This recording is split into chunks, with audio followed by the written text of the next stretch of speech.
Got a couple things on the agenda for today. I got to run a service call, so I'll end up loading the van up. Went ahead and opened up the shop. I finished up this dryer last night, so I got to give it a good wipe down and clean it up. Started tearing apart another GE dryer, and I saw that the front end here is starting to wear away. Any of these GEs with the plastic front ends are not worth the damn. This is the dryer itself. Somebody destroyed this element, so I'd have to replace that as well. You can tell a mouse has been nesting up in here. All the crap they brought in. What I'll probably do is just tear it apart, take off any of the good parts I need, and get the rest thrown out to the scrap pile. It's a lot warmer today than it's been the past couple days, so I might not even need this jacket. Just finished taking the motor out. Everything's pretty much gutted out, even the wire. I'm gonna leave the heating element since it's no good, but I did take all the sensors off. The rest of this I really don't need. Same with the drum and the front end. You'll never be able to fix them all. At least I can get some good parts. Get that shit thrown back in there.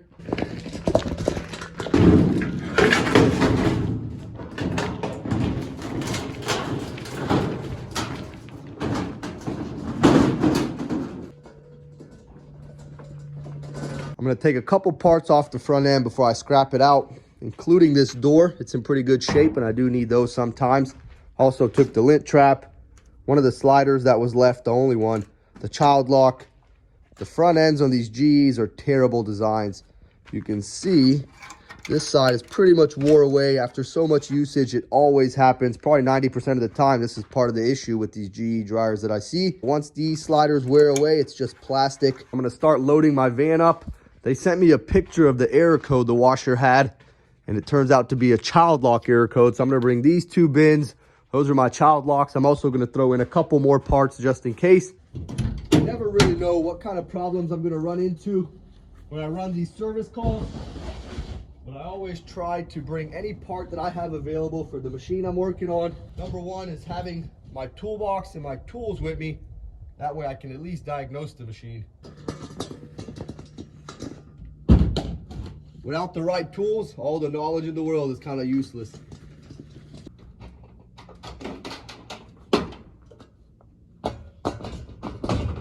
Take a quick second before we fire her up.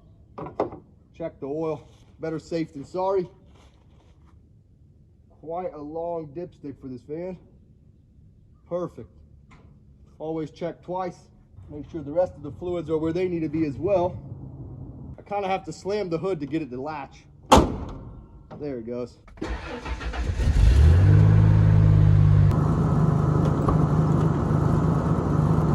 the last of the items I need.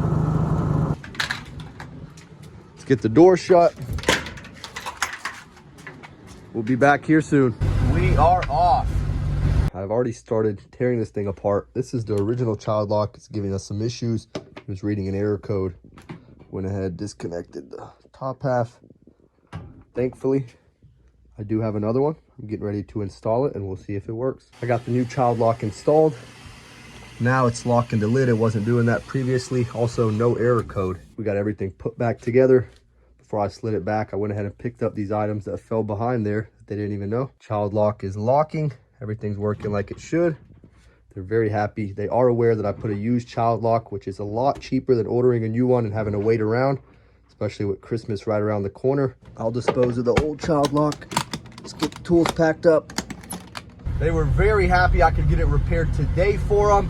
They said in the matter of 3 days, they spent over $50 at the laundromat trying to get clothes washed. Looks like my dad's getting some work done at his shop. I'm gonna get the van pulled around, unloaded, and we'll hop in my shop and see what I can get done today.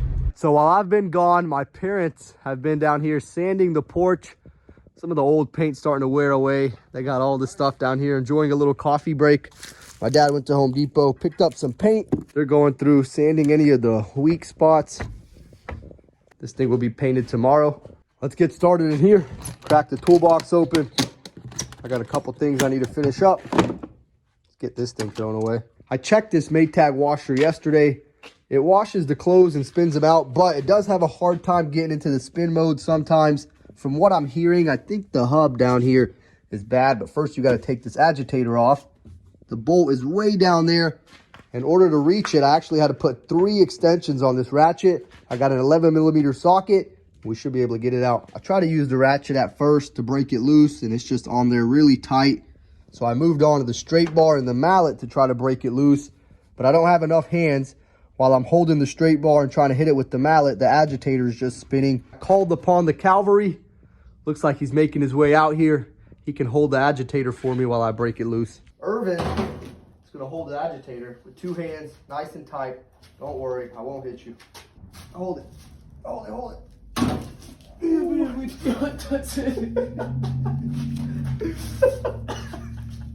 Looks like we hit his funny mode. It is on there tight, boy. Let's move on to the ratchet. That thing was on there tight, man. Let's see if we can get the agitator out of here now.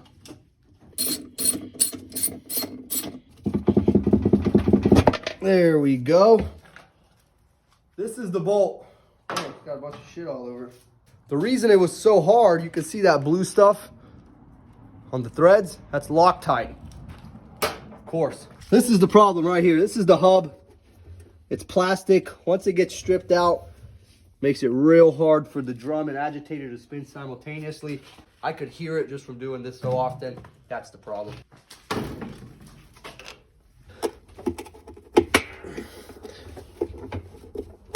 All right, there we go.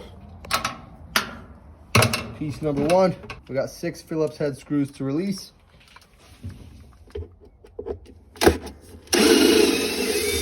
You don't want them falling in the drum. One of the quick ways that I know it's pretty much stripped out is these hubs do not come out easy when they're good, but now it's all loose. And yup, the ridges in here are damn near flushed out. It's not supposed to be like that. The guy who dropped this machine off, he knew what the problem was. He just didn't know how to get to it. He already got a new one. All I have to do is install it for him.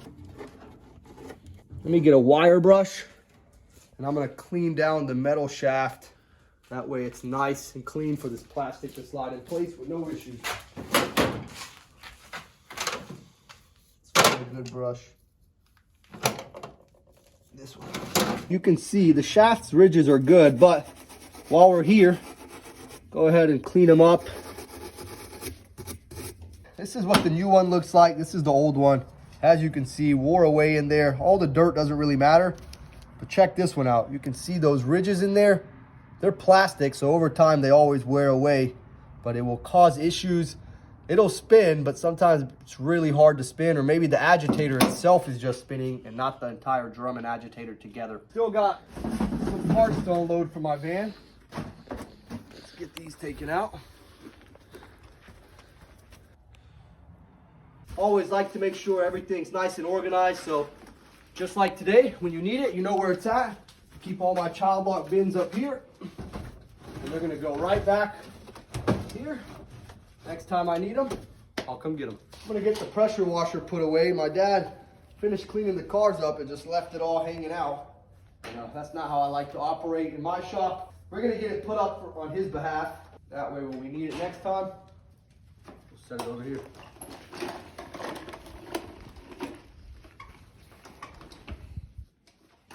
We got this washer here. It's got bad bearings. It's not really worth me dismantling the whole machine. What I'll do is take the pump off, take the motor off, any of the good parts that I need, scrap the rest. Got the drain hose disconnected. Let's see what kind of screws we got here. Hex head. Grab this. We're gonna also need this. It's got 2 tabs here.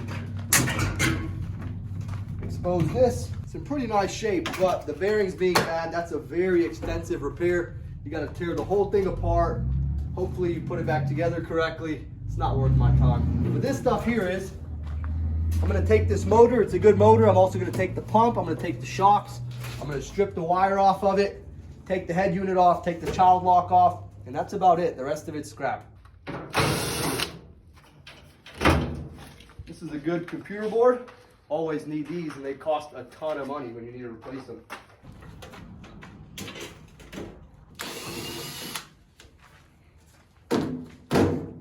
You want to be careful with these inlet valves. I don't want to break them or damage them.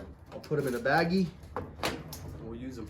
pretty much keep everything that's usable. These inlet valves, I'm going to take the pressure switch off without breaking it.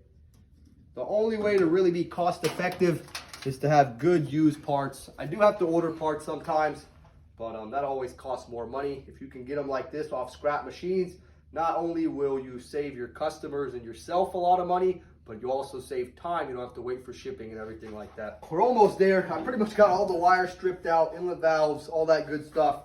Got the pump off. Last thing that I'm going to do is I'm going to take the belt off to the motor, and I'm going to take the motor itself off and all 4 shocks. It's a little bit tricky to get to, but it can be done. As far as the bolts to the motor, the way the belt comes off, just slowly inch it off, and there we go. She is broken loose. Always need these. I'm going to keep this. Pretty much got a rally of parts here. Also going to keep these legs. They're really good. Motor is off. Got these 4 nuts released. They're all size 3/8. We're going to keep this. It's a good motor. Let's get these 4 shocks off, and that'll be it. There we go. Another machine gutted out. Only thing left is the drum and the transmission, which we don't really need. Got the shocks off. Let's get this thing taken out and move on to something else.